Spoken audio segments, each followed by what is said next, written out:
ബ്രാഹ്മണർക്ക് രാഷ്ട്രീയ സംവരണം വേണം. പുതിയൊരു ആശയമാണ്. ഞാൻ ആദ്യമായിട്ട് കേൾക്കാണ്. സർ, എന്താണ് ഈ അല്ല, സംഭവം? അത് ഇപ്പോൾ അവർ സുപ്രീം കോടതിയിൽ ഉം.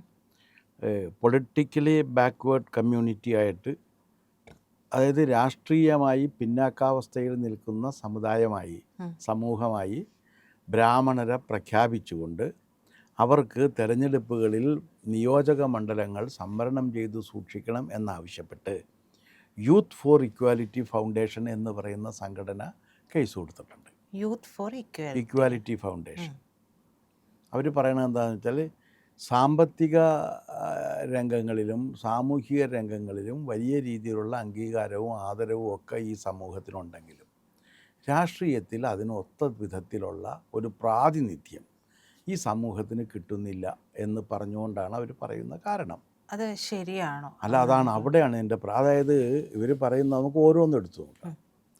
ഇപ്പോൾ ഇന്ത്യ സ്വാതന്ത്ര്യം കിട്ടിയതിന് ശേഷം 46 തുടങ്ങി ഇങ്ങോട്ട് പ്രധാനമന്ത്രിമാരായിട്ടുള്ള ജവഹർലാൽ നെഹ്റു ബ്രാഹ്മണനാണ്. കാശ്മീർ പണ്ഡിറ്റായിരുന്നല്ലോ, ബ്രാഹ്മണനാണ്. ഇടക്കാലത്ത് വന്ന ഗുൽസാരിലാൽ നന്ദ ബ്രാഹ്മണനാണ്. ജവഹർലാൽ നെഹ്റു മരിച്ചതിന് ശേഷമായ ശാസ്ത്രികൾ ബ്രാഹ്മണനാണ്. പിന്നെ വന്ന ഇന്ദിരാഗാന്ധി ബ്രാഹ്മണയാണ്. നരസിംഹറാവു ബ്രാഹ്മണനാണ്. പിന്നെ വന്നത് രാജീവ് ഗാന്ധി ബ്രാഹ്മണനാണ്. അത് കഴിഞ്ഞ് വന്ന വി പി സിംഗ് ക്ഷത്രിയനാണ്. ഇടക്ക് വന്ന എസ് ചന്ദ്രശേഖർ ക്ഷത്രിയനാണ്. പിന്നെ അതിനുശേഷം വന്നത് ആരാണ്? ചന്ദ്രശേഖരനൊക്കെ ശേഷം വന്നത് അടൽ ബിഹാരി വാജ്പേയി ബ്രാഹ്മണനാണ്. അപ്പോൾ അബ്രാഹ്മണൻ എന്ന് പറയാവുന്ന തരത്തിലായിരിക്കുന്നത് ഒരാൾ കുറച്ച് കാലത്തേക്ക് വന്ന നമ്മുടെ അദ്ദേഹം യു പിയിൽ നിന്ന് വന്ന ജാട്ട് നേതാവായിട്ടുള്ളൊരു കക്ഷിയും പിന്നെ ഇപ്പോൾ നരേന്ദ്രമോദിയുമാണ്. ആകെ 2 പേരേ വന്നിട്ടുള്ളൂ. ഈ ഗാന്ധി കുടുംബത്തിന്റെ കാര്യം സത്യത്തിൽ പലർക്കും അറിയുന്നുണ്ടാവില്ല. ബ്രാഹ്മണ കുടുംബാംഗങ്ങൾ. പിന്നെ അതാണല്ലോ പണ്ഡിറ്റ് ജവഹർലാൽ നെഹ്റു എന്ന് വന്നേക്കണം, അങ്ങനെയല്ലേ? ഇനി ഇത് രാഷ്ട്രീയത്തിൽ വന്നേക്കണം. അപ്പോൾ ഇന്ത്യയുടെ പരമോന്നത രാഷ്ട്രീയ അധികാരത്തിൽ ഈ സ്വാതന്ത്ര്യം കിട്ടി ഇത്രയും കാലമായിട്ട് ഉണ്ടായേക്കണ പ്രധാനമന്ത്രിമാരിൽ 2-3 പേരെ മാറ്റി നിർത്തി കഴിഞ്ഞാൽ ബാക്കി മുഴുവൻ പേരും വന്നേക്കണം ബ്രാഹ്മണരിൽ നിന്നാണ്. പിന്നെ എങ്ങനെയാണ് ഇനി ജുഡീഷ്യറി എടുത്തു നോക്ക്. ജുഡീഷ്യറിയിലാണെങ്കിൽ ഇന്നും 90% പേരും ബ്രാഹ്മണരാണ്. എക്സിക്യൂട്ടീവിൽ ഇപ്പോൾ ഈയിടെ വന്നേക്കണ ഒരു മാറ്റം മാറ്റി വെച്ച് കഴിഞ്ഞാൽ എക്സിക്യൂട്ടീവിൻ്റെ പരമോന്നത പദവികളിലെല്ലാം എത്തിയിട്ടുള്ളതും ബ്രാഹ്മണരായിരുന്നു.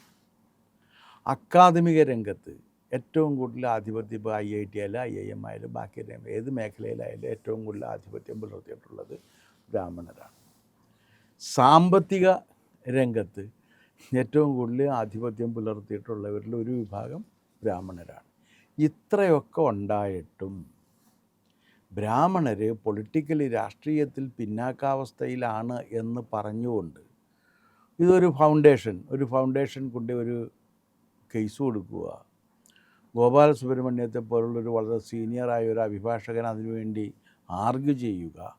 ആർഗ്യൂ ചെയ്ത് കഴിഞ്ഞപ്പോൾ ഉടനെ തന്നെ നിങ്ങളെ ഞങ്ങൾ കേൾക്കാമെന്ന് 5 അംഗ ഡിവിഷൻ ബെഞ്ച് പറയുക. സുപ്രീം കോടതിയിൽ 5 അംഗ ഡിവിഷൻ ബെഞ്ചല്ല, ഭരണഘടനാ ബെഞ്ച് പറയുക. ഒന്ന് ആലോചിച്ച് നോക്കിയേ. ഒരു കേസ് എടുക്കാമെന്നും അത് കേൾക്കാമെന്നും തീരുമാനിക്കുന്നതിൽ തന്നെ ഒരു തെറ്റുണ്ടല്ലോ. കാരണം ചരിത്രവുമായിട്ട് അതിന് ബന്ധപ്പെട്ട് പോകാൻ പറ്റുന്നില്ല. സർ, പക്ഷേ എൻ്റെ ഒരു സംശയം എന്ന് പറയുന്നത്, സാർ പറഞ്ഞതുപോലെ പ്രധാനമന്ത്രി തലങ്ങളിലും ജുഡീഷ്യറിയിലുമൊക്കെ ഇവരുണ്ടായിരുന്നു, എക്സിക്യൂട്ടീവിലും ഉണ്ടായിരുന്നു, അക്കാഡമിക് രംഗത്തും. പക്ഷേ പൊതുവായിട്ട് ഈ രാഷ്ട്രീയം എടുത്തു നോക്കുമ്പോൾ ഇപ്പോൾ സംസ്ഥാനങ്ങൾ വെച്ച് തലത്തിലൊക്കെ നോക്കുകയാണെങ്കിൽ തന്നെ അവിടെ ഇവർക്ക് വേണ്ട പ്രാതിനിധ്യം കിട്ടിയിട്ടുണ്ടോ? പിന്നെ കേരളത്തിൽ 2 വട്ടം EM ശങ്കരൻ നമ്പൂതിരിപ്പാട് മന്ത്രിയായിരുന്നതല്ലേ. നിങ്ങൾ ആദ്യകാലത്ത് ഉണ്ടാക്കുന്ന എല്ലാ മുഖ്യമന്ത്രിമാരുടെയും പേരെടുത്ത് നോക്ക്. ജ്യോതി ബസു, ഭട്ടാചാര്യ, ബുദ്ധദേവ് ഭട്ടാചാര്യ, മറ്റേ ത്രിപുരയിലുണ്ടായിരുന്ന കക്ഷി, കമ്മ്യൂണിസ്റ്റിൽ വന്നിട്ടുള്ളത്. ഒരു ബാക്ക്വേർഡ് കമ്മ്യൂണിറ്റിയിൽപ്പെട്ടവർ മുഖ്യമന്ത്രിമാരായിട്ടൊക്കെ വരുന്നത് വളരെ വൈകിയല്ലേ. JP മൂവ്മെൻറ്റ് വന്നതിന് ശേഷമല്ലേ അവരൊക്കെ വരുന്നത്.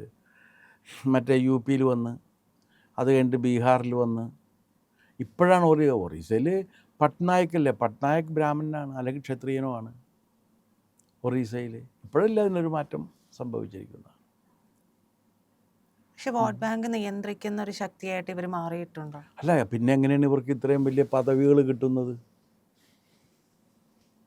ഇവർക്ക് ഇത്രയും വലിയ പദവികൾ കിട്ടുന്നില്ലേ?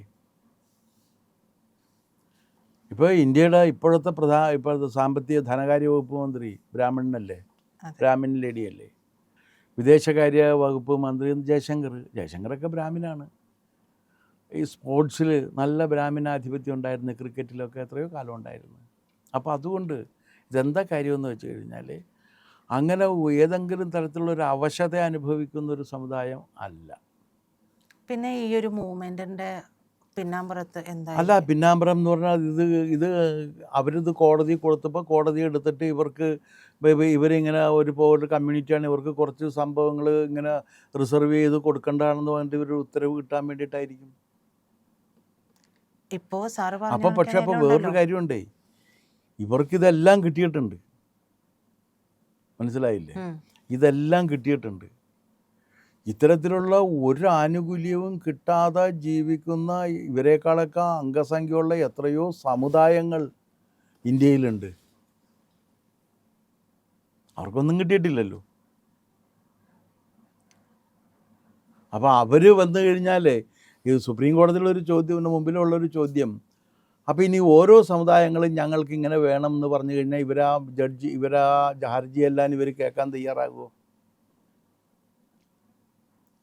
അതൊരു തലവേദനയായില്ലേ? അത് തലവേദനയാവുമല്ലോ. ഫലത്തിൽ ഇതുകൊണ്ട് ശരിക്കും ഒരു സ്പ്ലിറ്റ് ഉണ്ടാകണം, അല്ലെങ്കിൽ എന്താണ് ഒരു ഇത് ശരിക്കും ഈ ഹർജിയുടെ പിന്നിൽ പ്രവർത്തിക്കുന്നത് ഹിന്ദു സമൂഹത്തിൽ ഭിന്നത ഉണ്ടാക്കുന്നതിനുള്ള ആസൂത്രിതമായ ശ്രമത്തിൻ്റെ ഭാഗമായിട്ടായിരിക്കും ഇത്തരത്തിലുള്ളൊരു നീക്കം ഇവർ നടത്തിയിരിക്കുന്നത്. അതിൻ്റെ സംതൃപ്തി അതിൽ ഇവർ അറിഞ്ഞിട്ടാണോ അറിയാതെയാണോ എന്നറിയില്ല. കോടതി അതിനകത്ത് ഇവരുടനെ തന്നെ കേട്ടുകളയാമെന്ന് തീരുമാനിക്കുന്നതും അതുകൊണ്ടൊക്കെ, അല്ലെങ്കിൽ അവിടെ വെച്ച് തള്ളിക്കളയാവുന്ന കേസല്ലേ അത്. പല കാര്യങ്ങളും അങ്ങനെ വളരെ നിശ്ചിതമായി വിമർശിച്ചുകൊണ്ട് സുപ്രീം കോടതി തള്ളുന്നതാണ്. അവിടെ വെച്ച് തന്നെ തള്ളിക്കളയാവുന്ന കേസല്ലേ, വരാന്തയിൽ വെച്ച് തള്ളിക്കളയാവുന്ന ഒരു കേസാണ്. അപ്പോൾ അത് ചർച്ച ചെയ്യണമെന്ന് വെച്ച് കഴിഞ്ഞാൽ അത് ഹിന്ദു സമൂഹത്തിൽ ഒരു അനൈക്യം സൃഷ്ടിക്കുക എന്ന ലക്ഷ്യത്തോടു കൂടിയാണ് ഇതിൻ്റെ പിന്നിൽ പ്രവർത്തിക്കുന്നവർ പോകുന്നത്. അല്ലാതെ ബ്രാഹ്മണ സമുദായത്തിന് പെട്ടവരിങ്ങനെ ആവശ്യപ്പെടുമെന്ന് എനിക്ക് തോന്നുന്നേ ഇല്ല. ഒരു പക്ഷേ ബ്രാഹ്മണ സമുദായം അറിയാതെ, അതായത് ചില കാര്യങ്ങൾ ഇങ്ങനെ ഇഞ്ചക്ട് ചെയ്ത് കൊടുക്കുന്നതാണല്ലോ അറിയാതെ. അതാ ഇപ്പം പറഞ്ഞു എത്ര കാലമായി നിങ്ങൾക്ക് പ്രധാനമന്ത്രി ഉണ്ടെന്നൊക്കെ ചോദിച്ചിട്ട്, ശരിയാണല്ലോ, പ്രധാനമന്ത്രി ഇല്ലല്ലോ. അപ്പോൾ ചരിത്രം നോക്കില്ല. അതെ, ചരിത്രത്തിൽ ഇത്രയും പ്രധാനമന്ത്രിമാരുണ്ടായിട്ട് അവരൊക്കെ എവിടെ നിന്ന് വന്നു? അവരുടെ ഇതെന്താണ്? അപ്പോൾ അതല്ലാത്തവർ ആരെങ്കിലും വന്നു കഴിഞ്ഞാൽ ഒരു അസഹിഷ്ണുതയും കൂടി അതിൻ്റെ പിന്നിലില്ലേ? അതങ്ങനെ കരുതാൻ പാടില്ലല്ലോ. അതൊരു ജനാധിപത്യ സമൂഹത്തിന് മാത്രമല്ല, സാമാന്യ മര്യാദക്കും അത് വിരുദ്ധമായിട്ടുള്ളൊരു കാര്യമാണല്ലോ. അങ്ങനെ ചെയ്യാൻ പാടില്ല. സാമാന്യ മര്യാദ ഉണ്ടല്ലോ. കാരണം എല്ലാവർക്കും ഇതിനകത്ത് ഭാഗഭാഗ്യത്വം കിട്ടണമല്ലോ. അപ്പോൾ ഈ അധികാരം എന്ന് പറഞ്ഞാൽ ലെജിസ്ലേച്ചറിലുണ്ട്, എക്സിക്യൂട്ടീവിലുണ്ട്, ജുഡീഷ്യറിയിലുണ്ട്, മാധ്യമങ്ങളിലില്ലേ. സാറിത് പറഞ്ഞപ്പോൾ പെട്ടെന്ന് ഓർത്തത് അജിത് ഡോവലെ, നമ്മുടെ NSAയുടെ കാര്യമാണ്. അദ്ദേഹം ഒരു ബ്രാഹ്മണാണല്ലോ. ആണോ?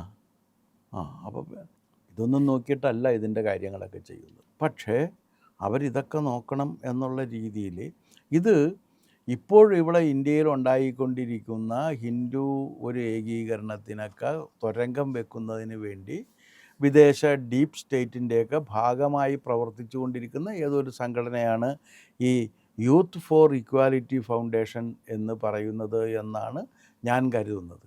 അവരാണിപ്പോൾ സുപ്രീം കോടതിയിൽ ഇതുമായി പോയിരിക്കുന്നത്. സുപ്രീം കോടതി എന്താണെന്ന് വെച്ചാൽ ചെയ്യട്ടെ, നമുക്ക് കാണാം.